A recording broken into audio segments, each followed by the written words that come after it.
What does Culver's new CEO have in mind for the chain? Hello, this is Jonathan Mays, editor-in-chief of Restaurant Business. And in this week's episode of A Deeper Dive, I speak with Julie Fussner, who was recently named chief executive of the 1,000-unit Wisconsin-based Culver's. Culver's is quietly one of the most consistent restaurant chains in the country and is one of a generation of high-growth burger concepts. Its system sales grew 16% last year. By contrast, fast food burger chain sales grew just about 1%. Fussner came to the brand in 2017 and was later named chief marketing officer, the first CMO in the brand's history. In April, she was named just its fifth CEO and the first woman to lead the brand. So we thought we would bring her on and ask her a bunch of questions about her plans for the chain and what she sees going forward. Julie, welcome to the podcast. Thank you so much. All right. So tell us a little bit about yourself. What were you doing? You were with Kraft and a couple of other companies before you came to Culver's. Tell us a little bit about yourself. So grew up just outside of Chicago, went to undergrad at the University of Illinois, wasn't sure what I wanted to do, went to a few years in sales, realized that's not what I liked. So I went back and got my master's in marketing and started my career in food marketing with ConAgra. So in Minneapolis for a handful of years. Wanted to get back closer to home, and that's when I joined Kraft Foods, which was really the biggest part of my career before coming here. So spent 10 years at the Oscar Mayer business unit of Kraft in Madison, Wisconsin. Loved that experience. I did 9 different jobs in 10 years, a lot of lateral moves among the brands that they have. So amazing marketing and general management training.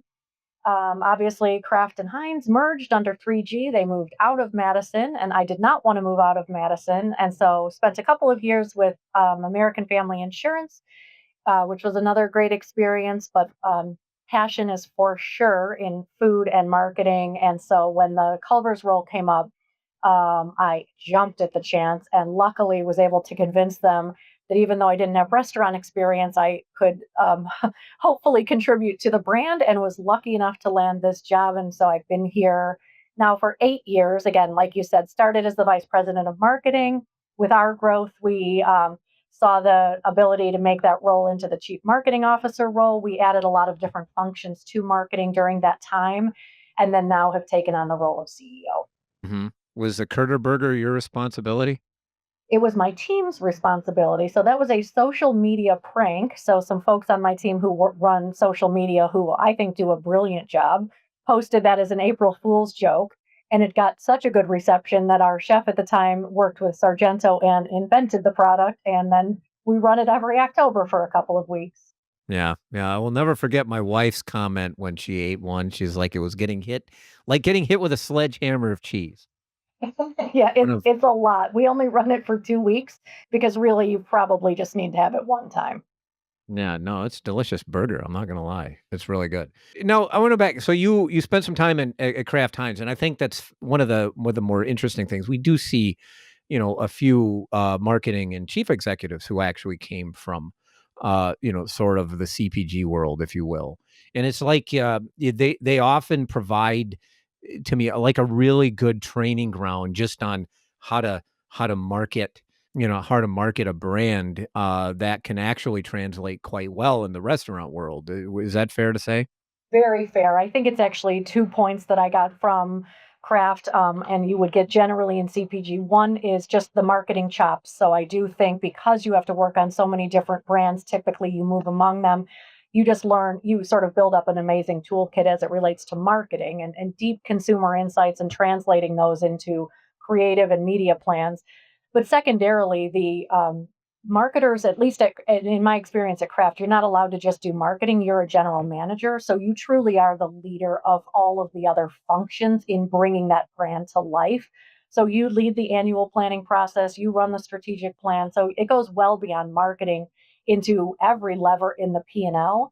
And so to me, that was amazing training for coming here and being able to pretty quickly work with operations and work with finance and all of the other functions that were necessary to continue making this brand so successful. So I really do think it's twofold in my experience at CPG. Hmm. So how do you? So I guess what are your thoughts on? You've been with Culver's for a few years now. What are the brand's advantages? We are truly differentiated in places that I think really matter. We sum it up by saying we're at the end of our creative statement that our love of food is as strong as our love for each other, and that is true. And it's meaningful based on where we got our start, and that's what differentiates us. So if you think about it, Culver started 41 years ago now in Sauk City, Wisconsin. So when you think about the types of food we serve, those all came from Wisconsin favorites. So we have, our seafood line harkens back to supper club days in Wisconsin. We obviously are well known for cheese curds. Burgers are sort of thought to have been invented in Wisconsin, at least in the United States. Fresh frozen custard is from Milwaukee. We have pretzel bites. Pretzel's another sort of favorite from Milwaukee. So if you just think about the food itself, that's completely differentiated. Very few chains would ever attempt to even carry the breadth of products we make. Secondarily, to the breadth of the products, then the way that we prepare them, nothing is made before you order. You can completely customize anything and it's made fresh right when you order, including the custard. Every 2 hours, we're making a fresh batch of custard in the restaurant. So that's the food. That's hugely differentiated. On the people side of things, when we talk about our love of each other, in small town Wisconsin in particular, this idea that everyone is your sort of part of your family, like neighbors are treated very differently than just sort of neighbors. The respect for the farmers who provide our food, the support for agriculture, all of that is just core to who we are and where we started. And that's very hard to replicate. Other brands may have sort of an origin story, but Wisconsin has these very unique characteristics that we latched onto and have not lost any of that, which is really interesting. Now, when we started to talk about this idea in our creative, we expanded the Welcome to Delicious tagline to say, from Wisconsin with love, welcome to Delicious. We actually were concerned that that might not play in other markets. We've obviously expanded into Florida, we're in the Carolinas, some other states. And so we did a lot of creative testing to understand, like, will people understand when we say from Wisconsin with love what we mean? And it's shocking how much it resonates. There's actually a lot of pop culture references to Wisconsin that people actually really get what I'm talking about. And so the evolution of that campaign that started about 3 years ago has worked brilliantly for us. So that continuing to differentiate is what really, I think, sets us apart and what we're never going to walk away from. Yeah. Yeah, that surprised me a little bit that that campaign worked as well as it did. I mean, Mhm. nothing against Wisconsin. I'm from Minnesota, and it pains me to say that. From Illinois, so I love Wisconsin. Right, but I mean, nothing against Wisconsin, but, like, it still surprises me that, people in Florida or California, it would resonate with people in Florida or California, but I guess if you think about it, I mean, to me, it seems like there's a little bit of authenticity to it, and That's what it's the authenticity, and it's also in things that are meaningful. So the quality and the preparation of the food, you can't argue with that, and that literally is because of where we get our food from.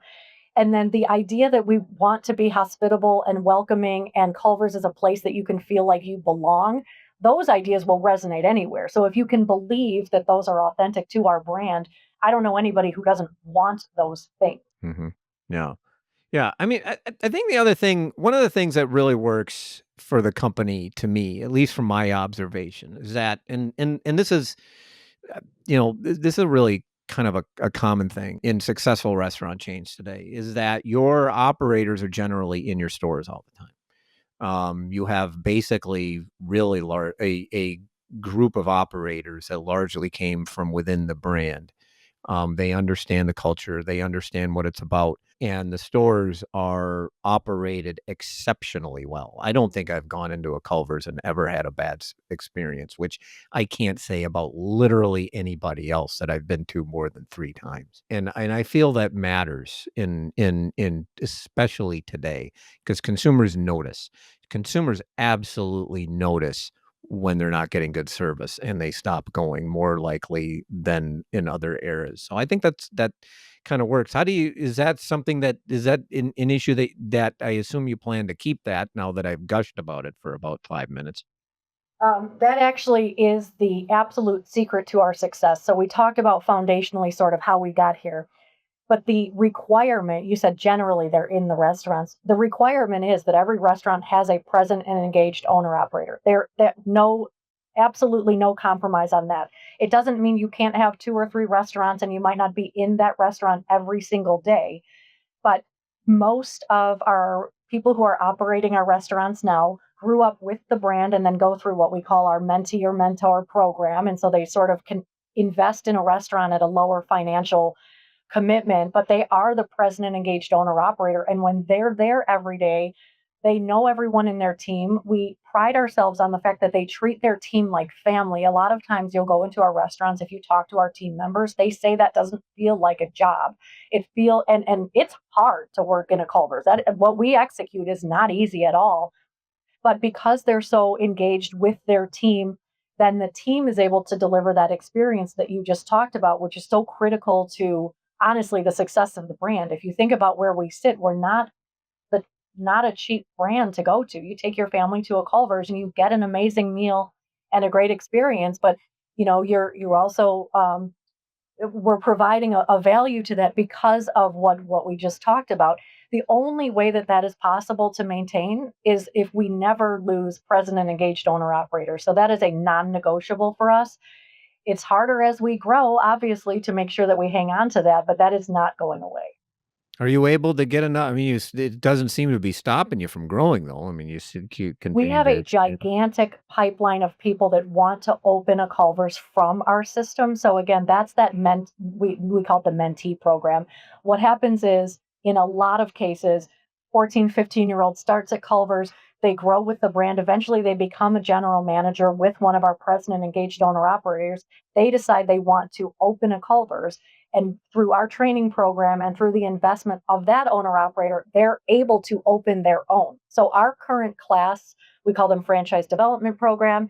In our current class, the vast majority have been general managers with Culver. So they sort of already, we say they drank the Kool-Aid already. Like they know how they want to run these restaurants and what's important to hiring and engaging and retaining the right team, giving back in their community, doing all of the things that we stand behind. The pipeline of those folks is huge. What we have to do is help them market plan, frankly, a little bit better so that we can actually help them get into their restaurants more quickly. But the demand is there. Mhm. Yeah. So, are you able to?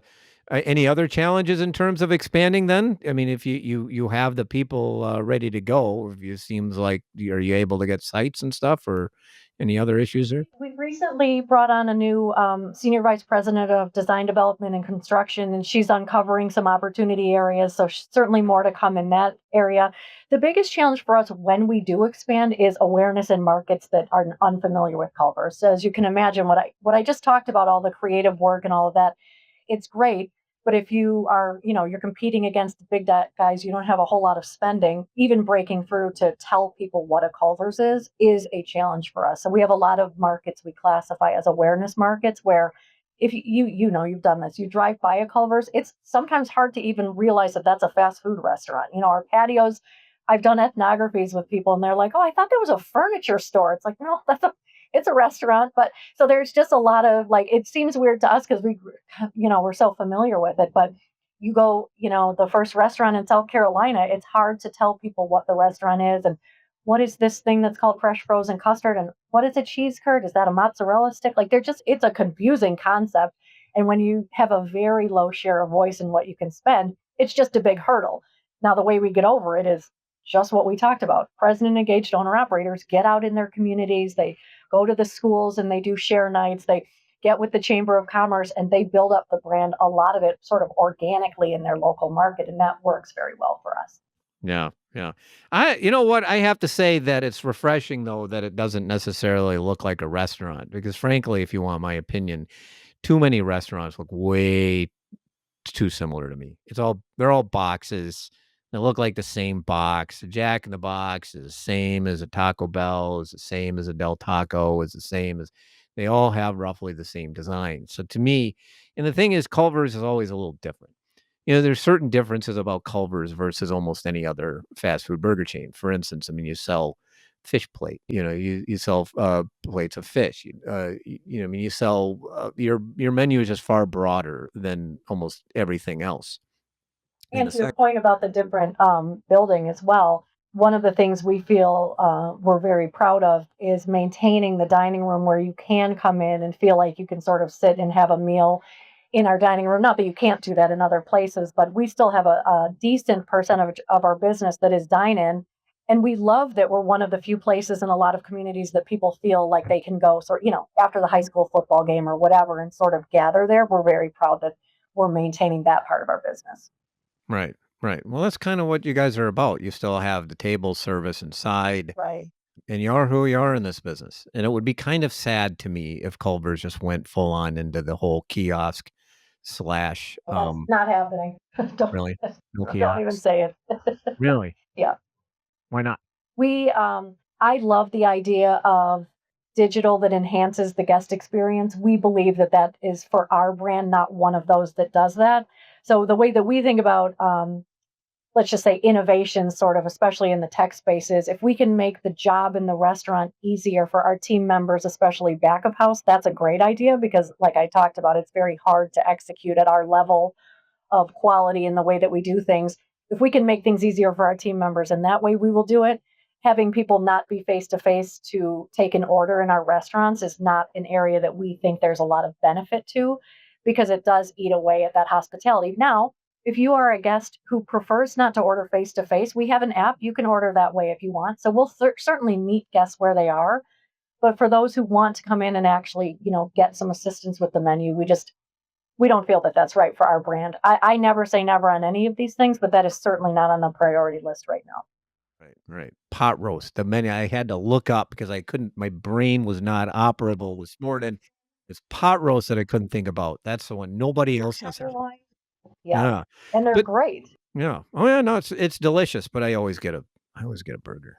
And then we get, like, gobs of cheese curds. By the way, biggest disappointment about Culver's headquarters was that there weren't bowls of cheese curds sitting everywhere. I came in expecting cheese curds. I left disappointed anyway. Oh, I'm so sorry we didn't feed you. We have a culinary center. We could have easily Okay. fried you up some. Um Come back. We'll make sure we feed you.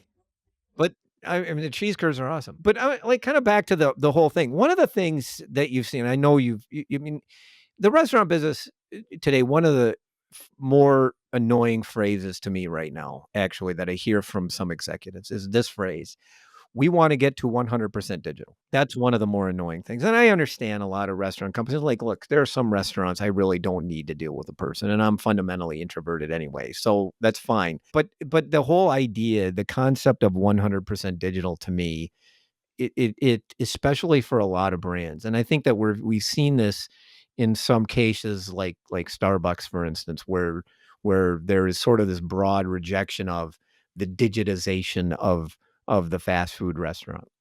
And that's totally true. I mean, to a certain extent, even if most of the time all we're doing is going through the drive-through, still people really do want a connection. They want something when they go to a restaurant. That's why they go to a restaurant, for crying out loud.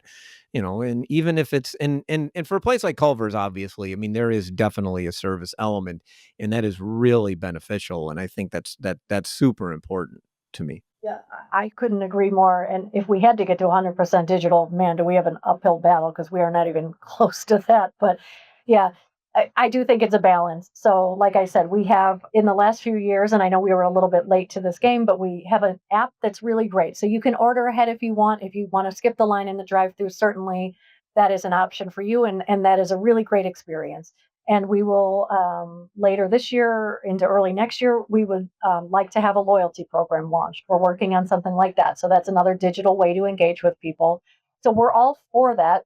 But we even those experiences, we want to do it in a way that makes you feel like Culver's gets you and it's just making your life easier. And we really don't want to walk away from all of those other touch points where we do greet you in the drive-through in a way that makes you feel like you're valued and welcome there. Like I think that there is value to both of those. So I mean, and it's obvious we are typically very late to the digital game, and I think that that works just fine for our brand. So we're Yeah. pretty comfortable with that. Yeah. Yeah. I don't think your customers really care. No, they that's not necessarily who you are. You are in this business. I mean, you have to evolve. But at the end of the day, people don't expect Culvers to be, at the front lines of the digital revolution. And for crying out loud, they certainly do not want AI in the Culver's drive-through. Let's just say that. I Um, hate that idea. Right. It could, I mean, obviously, you can easily jump to those solutions. It probably would speed up our drive-throughs, but that is not who we are. So I don't see that happening. so where do you go from here? Like, what is your vision now that you're the CEO? What is your vision for Culver's? So I think about this in sort of two buckets. Number one is doing absolutely nothing to lose the foundation of that. All the stuff that we just talked about, I want to hang on to desperately. The way that we intend to do that, we have a few new folks on the leadership team, including myself and the COO, like I said, new SVP of Design and Development. We're going to be spending a lot more time with our operators this year than we ever have before to understand what's working really well for them and what isn't, and reassuring them that all that stuff that we just talked about is not changing at all. Secondarily, we have to evolve in some areas. We just talked about a loyalty program as one. I do think we have to be much better partners to our operators in finding ways that makes running our kitchens easier. We just had a restaurant install an entire second kitchen because of how high their volumes are. We got to figure out if that's something that makes sense for other restaurants to do, or if there are other smart solutions um, we should be implementing. And I think we've been a little slow in helping in that area. I want to make sure that we continue evolving the marketing. It has worked tremendously. I have proof on that with brand health and marketing mix and all kinds of things. But marketing is not a set it and forget it, especially with the way media channels change. And then the last thing on sort of my agenda is how I make sure that we call this building that I work in the support center. We don't refer to it as corporate or anything, but how we evolve our teams to get to 2,000 restaurants. We really transformed over the last 4 years in how we resource our teams, the talent that we've brought in. And I don't really want to get to a place where we have to fully transform again. I want to be evolving so that that support never feels like it's wavering from our operators. One of the things I love, and I know this is my only franchise experience, but we have great relationships with our operators, and I want to keep it that way. So, whatever we need to do to keep making sure they are successful is where our focus will be. Right. Well, I mean, if you keep generating sales growth the way you should, the way you have been, that usually is relatively, that's usually the Sales thing growth that and profit. We have a priority. We have priorities. I was going to say a priorities page that we promise to our operators every year at our annual meeting that we refer to as reunion, so that we don't call it a convention or anything. It's a reunion, and the last bucket on there of the four is also driving profit. So as much as yeah, sure, me personally, the franchisor benefits from top line sales, but if our operators are not successful on the bottom line, this all falls apart. And so we care a lot about that part of it too, and we're always trying to find ways to help them with that. yeah, yeah. Well, it's the franchisee profitabilities. Well, I mean, it doesn't matter actually whether you're a franchise or a company run operation. I mean, you have to have the stores have to be profitable. If their stores aren't profitable, your chain can't or shouldn't expand. And it's true whether regardless. I mean, I think sometimes franchises often forget about that part in certain cases, but for the most part, like you have to have profitable franchisees, otherwise they ain't expanding. This ain't rocket surgery, really. Profitability matters. So now, did you have to do you spend a lot of time in the restaurants, like to prepare for the CEO role? Did they throw you in some restaurants and make you smash some burgers? Actually, when you start working at Culver's at our support center, your first week is spent in the restaurant doing every job. You work very long days learning every station. I will tell you, I never got good at any of them, so I probably need more like a month at every station. But then we also go back every year and you work a couple of shifts in the restaurants. Last year, we did it a little bit differently, the leadership team, in that we went into one of our company owned restaurants and we spent a lot more time at one station going deep. So, like, I actually got, I'll put it in quotes, competent in desserts. I still needed some help, somebody helping me, but I got better at it. So yes, we spend a good amount of time in restaurants. The other thing we do is market meetings. This is probably common in others, but where we go, and we'll start this round now, where we go in the market, we meet with franchisees for the day. We have some networking after, and in those we all go in the restaurants as well. And talk to the teams in the restaurants. So we do try to get out as much as possible. I do think we can do more. Me coming into this role, we also promoted our vice president of franchise services into the chief operations role, and he intends to be out at least a week a month in the restaurants, because we just think we've maybe slipped a little bit in that space, and so we want to make sure that we're getting back out a lot more. Right, right.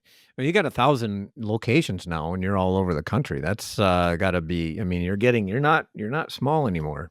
Um, Well, the thing uh, that we've maintained that I am very proud of, even with the 1,000, is our field support. So our franchise business consultants, FBCs, they only oversee about 20 to 25 restaurants. So every time we add 25 to 50 restaurants in a year, we add more of that role. So they're not stretched any thinner than they have been before. There's a lot to do in that role, but we don't have them go oversee 100 restaurants, which means they can't really be in there helping. We make sure that the support at that level stays really solid so our operators know who their person is that's helping them really get good at their business, and I'm very proud that we've maintained that. right, super. So you can get to. Is it the goal to get to 2,000 restaurants in the U.S.? It's not, we don't have a set goal, and even every year we obviously have a target based on what's in the pipeline, but we don't have a stated goal. The reason I mentioned 2000 is we looked out over the next 10 years with sort of what we can predict out, and with the way that the pipeline's working now, and if we could open up some of that demand, and if that demand doesn't dry up based on the way that we do it today, it's a very achievable number. But again, not, we don't state a target at all, and that's not, we will never put a goal in terms of an actual number. It just seems that there's room for it in, certainly a lot of the markets we're in are underpenetrated, and then there's a lot of markets we're not in that it seems like a Culver's would make sense. How about international growth? Any plans for that? This is another one that I would never say never to, but there's so much opportunity in the US now that it certainly is not something that we're even considering at this point. Right, superb. Julie, this was fantastic. Really appreciate you joining me on the podcast. Thank you so much for having me. And that should do it for this week's episode of A Deeper Dive, which was edited, as always, by Spoons. Artwork by Nico Hines. You may find this and other episodes of the podcast on our website at www.restaurantbusinessonline.com/article/deeper-dive, or please subscribe on Apple Podcasts or Spotify. I'm Jonathan Mays, your host, podcast producer, and the editor-in-chief of Restaurant Business. Thank you for listening.